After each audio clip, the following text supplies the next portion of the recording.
Hey guys, how you all doing? Happy Sunday.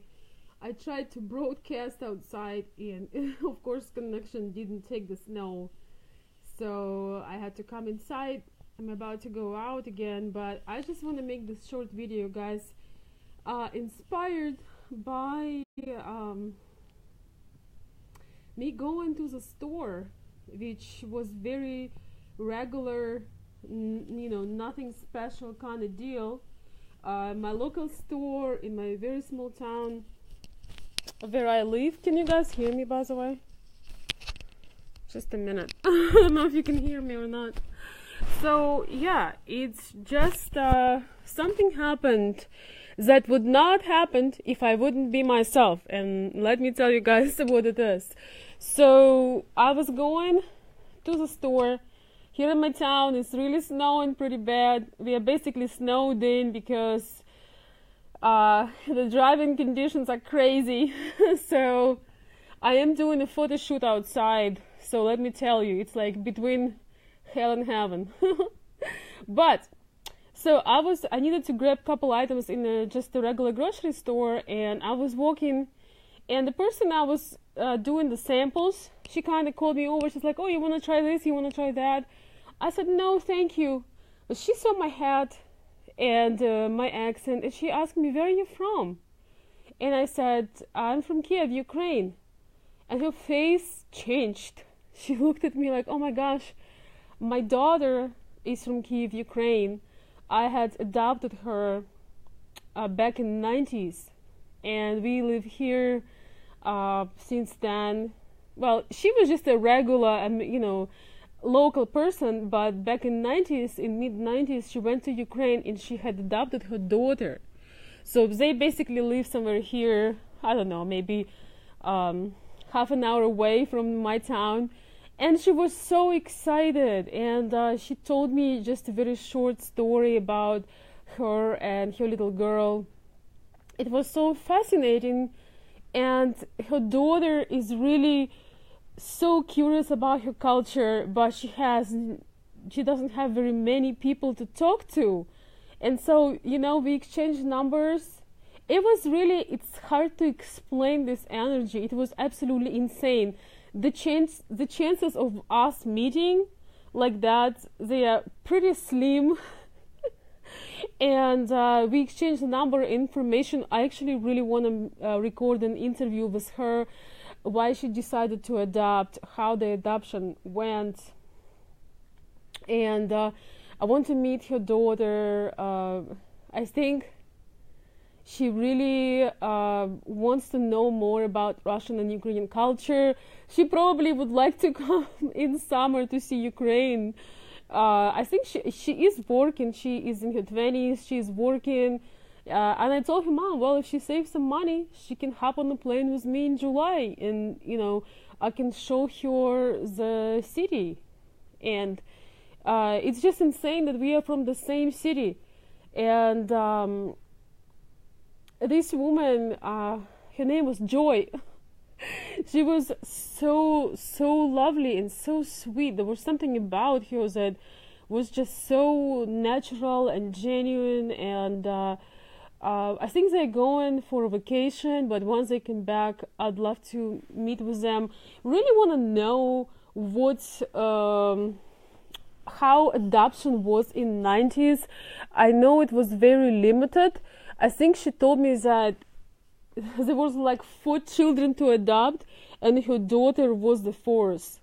So that was pretty interesting, like what a destiny, And another thing is, guys, except yes, thank you, Greg, except for this situation that was just really refreshing. And I've noticed each time I leave the house or I do something being myself, interesting things are happening. And why did I call this life Let Her Be Herself? I'll tell you guys. One of the changes that sometimes happens to Ukrainian and Russian women here in US is they starting to become very casual, which is, you can see me now with my earrings and my hat. Yes, I am doing a little bit of photo shooting today, but it's normal for me. I can look like this on Tuesday or Monday or I don't know, Thursday afternoon, it doesn't matter. But one of the things that often happens with Ukrainian women here in US, they kind of feel, sometimes they kind of feel out of sorts. They feel that, well, you know what, maybe I'm too much, maybe I'm overdressed, maybe I look funny, maybe I should wear sweatpants like everybody else and not stick out, especially to women like me who lives in a small town without much ambition and without women taking much pride whatsoever in their appearance. And I think it's really important for you guys to be encouraging and saying, you know what, it's okay. If you want to look like this, I love it. I met you like that. I enjoy it. It's really very tempting to avoid attention and to just not be as noticeable.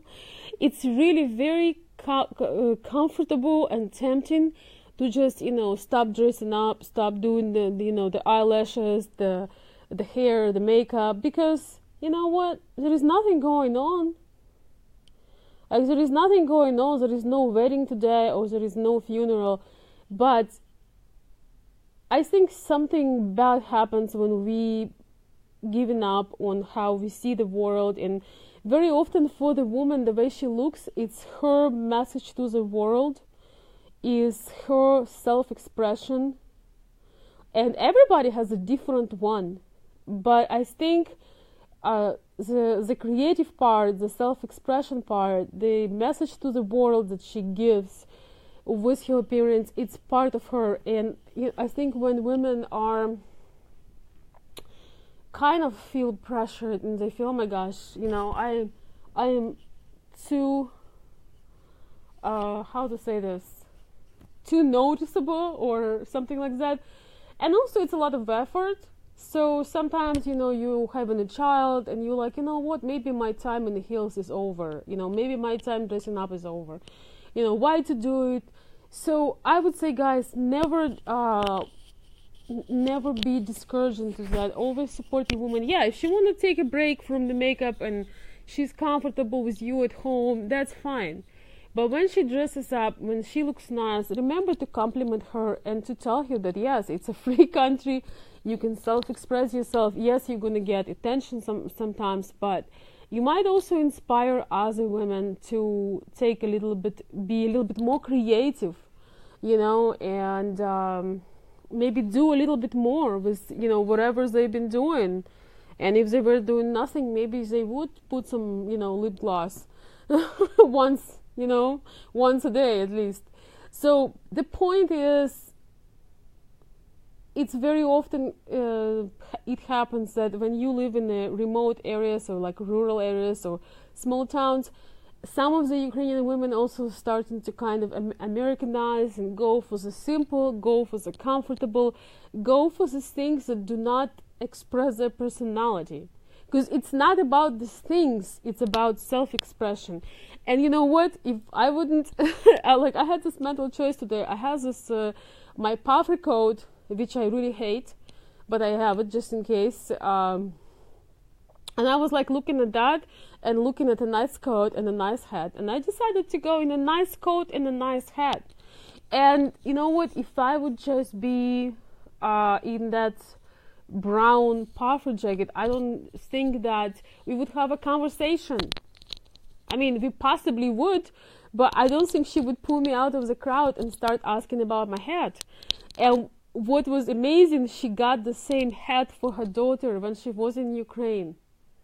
When she was over there back in time, she bought a similar hat for her because she just found it, nice and cute, and it's cold in Michigan. So that was really kind of interesting that she knew immediately, even before she heard my accent, that I probably wasn't from here. She was very surprised to know that I live here. It's like it's really funny because most people I meet, they think that I'm here on some kind of visit. They, kind of this attitude. But the cool part, guys, that I can't wait till I can get in touch with them. I want to know about the adoption story. I want to see how does Ukrainian genetically ethnically person, how's they doing here in US. I'm sure she's just like a regular American kid now, but she's very curious about Ukrainian food, Ukrainian culture. I think she's about 26. I know she would die to go to Ukraine and actually check it out and look at it. So that's going to be very interesting. We'll see how it's going to unfold. But the truth is, when you let yourself self-express yourself, you actually do good things for other people without even knowing it. And I bet the story about adopting a child from Ukraine in 90s will be something useful for you guys. I think it's just a part of history now to learn. I know that now Ukraine is open for adoption and you can adopt a child. I know it's not a very easy process, but I do not really have any recent updates for you guys to share. So possibly when I'm next time in Ukraine, I can ask some people who have orphanages and how this whole process going, because I think, especially for you guys who are in your late 40s and early 50s and you feel like, you kind of wish you would have a child, and maybe you meet a woman that doesn't have any, or she can't have them, or something like that. One of the great options is to adopt a child, because it doesn't matter. It doesn't matter if you want to have a child. Sometimes it has a lot of benefits, and I know many men are very concerned about the genetics, but guys, you also need to remember that there is a reason why we have kids when we are young. It's not very easy to run after them, when you're in your mid-50s and you have a 5-year-old. I really wish you good luck with that. I hope you worked out all your life, because it's very hard. Like, it's hard on a 20-something-year-old, I'm telling you that.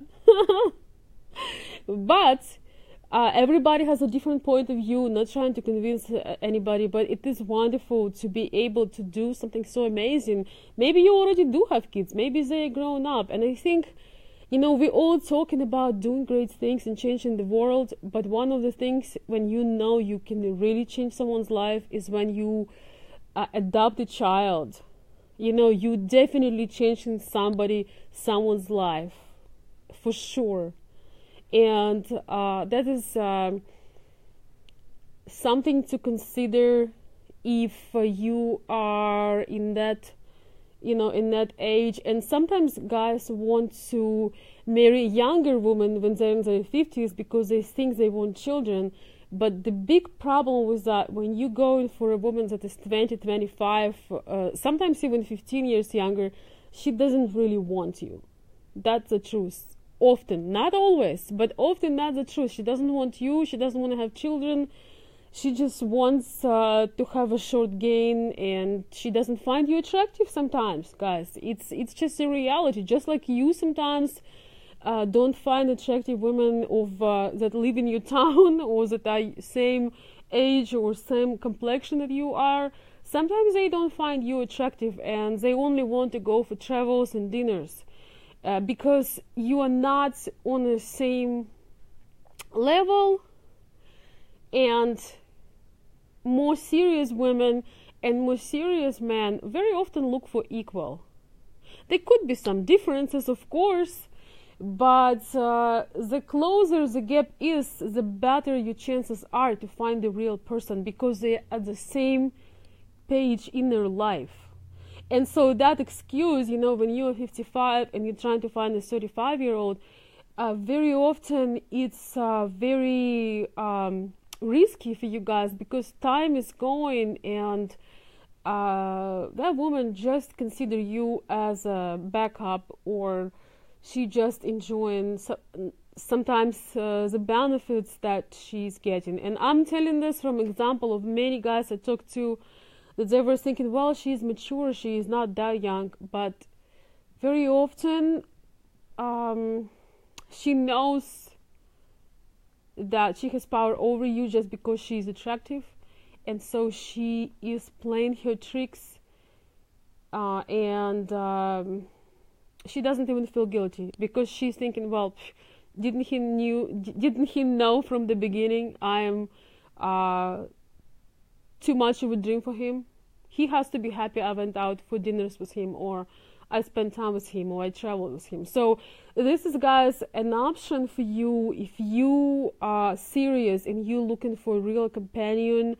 And it could be, you know, a woman in her 40s already, and maybe her child or children are grown, or maybe she has a little child, or maybe you meet your soulmate. She doesn't have any baggage. For some reason, she wasn't married, and she thinks you're an amazing man, and maybe you can live a couple years together, or, you know, whatever the time for you is when you decide, and then decide to, hey, you know, let's expand our family. I trust this woman. It's good to be around her. She loves children, and I want to raise somebody. I want to inherit like all my work, all my knowledge, all my assets. I want somebody to inherit it, and I am happy to have a chance to have a family. And these children are already here. They just need love. You know, you don't have to wake up at night and you know, like take care of the super young child. Sometimes you can adopt kids, it's a couple years old, so it does have its benefits of not having to deal sometimes with the early child, because that's not easy. I talk sometimes with guys who almost approach 60 and they considering having a child, and I think in some ways it's very selfish, because you won't be able to do things that child want to do. I mean, seriously, if you're 60 years old and you wanna, you know, when he's like 5, he wants to play, he wants to run, and I don't know, guys, it's a personal choice. The thing is, if you wanna do it, if you're one of these guys that wanna do it and you have no problem, you know, you have great health, you're not gonna be listening to my videos. You're gonna be like, hell, you know, I can do it. So, but if you really don't know what it is, you might consider other options and see which one is available for you and feels good inside. Unfortunately, I cannot provide you any details at this moment on adoption, and I don't think too many people are asking for it, but I had some letters, and my answer is I don't really know anything about it, so would not able to advise. I just only know that that's available.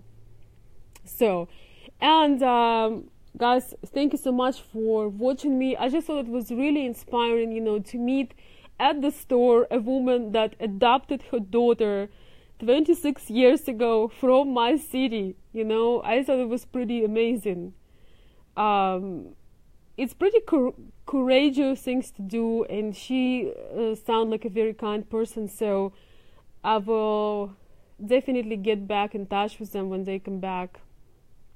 And be yourself. Let your lady be yourself. The thing is, when you encourage her, when you appreciate her for who she is, the way she expresses herself, don't let her become just like everybody else. She is special, and that is great. And the thing is, the more we let our special person to be themselves, the more they will allow us to be ourselves. That's the truth. It's certain kind of freedom.